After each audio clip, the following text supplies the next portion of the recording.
Pull up a chair and let's keep it completely real for a second. If you look closely at how the mainstream media talks about the modern tattoo boom, they always use words like unprecedented trend or modern luxury phenomenon. They want you to think that the idea of a regular person covering their entire body in ink, building a full, cohesive suit of art from the neck down, is a brand new invention created by internet subcultures.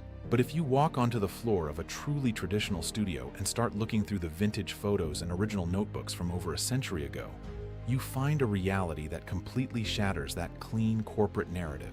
Long before modern studios existed, a small group of ordinary working-class citizens pulled off one of the most calculated, high-stakes career moves in human history.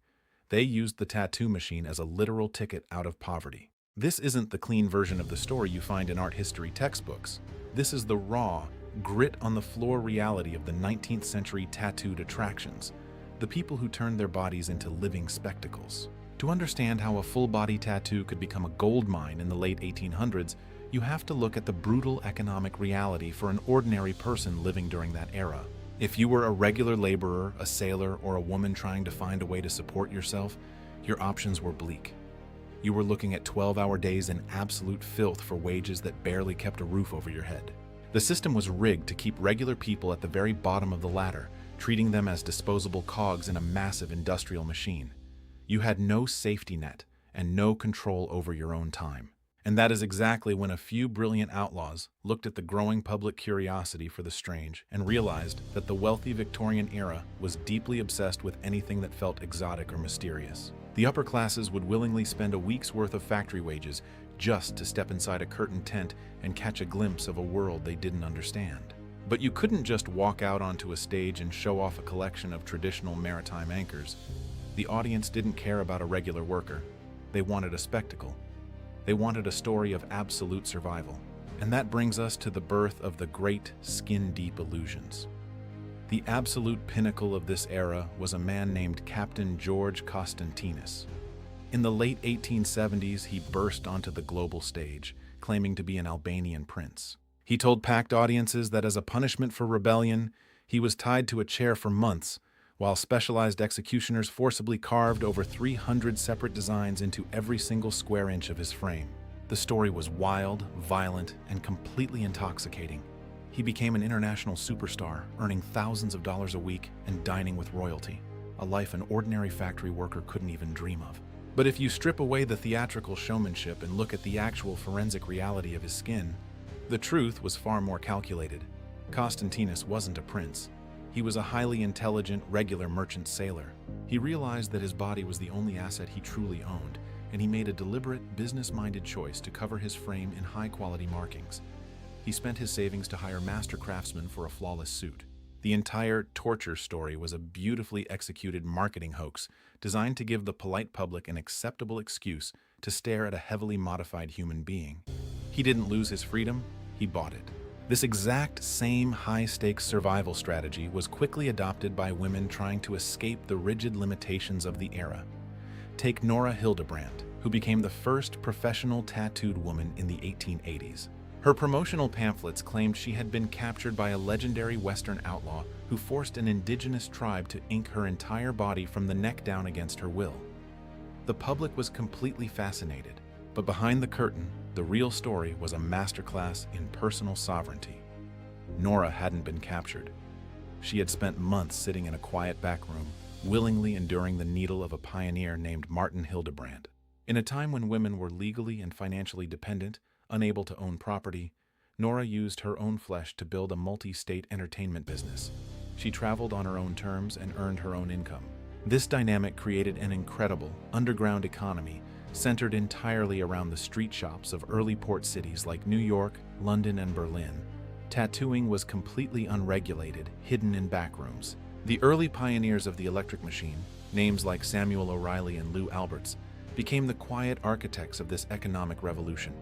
They were working like specialized plastic surgeons for the working class.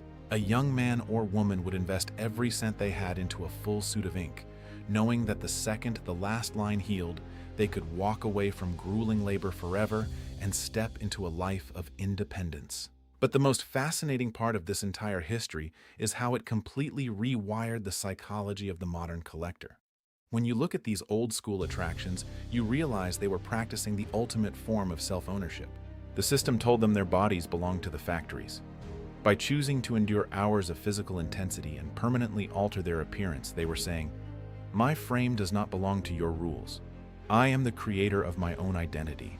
You see the powerful, living echo of that legacy every single day on the modern shop floor.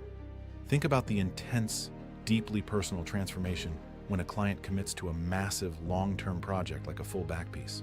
The outside world looks at it through a superficial lens, treating it like a casual aesthetic choice or an internet trend. But if you talk to the person in that chair, you realize they are using the machine to reclaim their sovereignty. Maybe they spend their days in a soul-crushing corporate job where they feel like a faceless number. They aren't trying to look edgy. They are building a physical sanctuary around their own identity.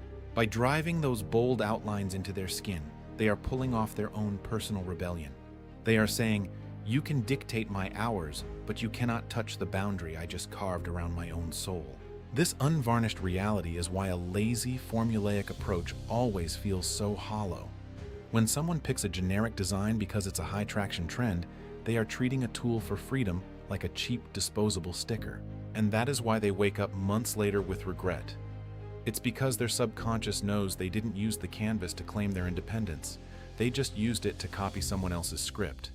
The needle demands absolute deliberation. This is the exact philosophy that dictates how we run Alice Tattoos. We didn't build this channel to chase flashy gimmicks or talk about body art like a temporary fashion trend. We built this space to honor the real human weight of the trade. We understand that when you hear that machine drop into its rhythm, you aren't just paying for a decorative layout. You are stepping right into a beautiful, century-old legacy of working-class survival and absolute self-ownership. Every heavy black line we pull, every millimeter of spacing we calculate is executed with an absolute, uncompromising respect for your living tissue. We build frameworks engineered to stand beautiful across the horizon of your life. If this journey into the hidden history gave you real value today, hit that subscribe button. We drop honest, high-substance case studies on the raw reality of this life every single week. Peace. I want to hear from you. If you were going to use a massive piece of art to declare your independence, what narrative would you carry as your personal shield? Let's open up a real, deep discussion in the comments below. Your skin is the only physical book you will ever truly write, and the marks you choose to carry are the proof that you are the master of your own journey. Respect the physics.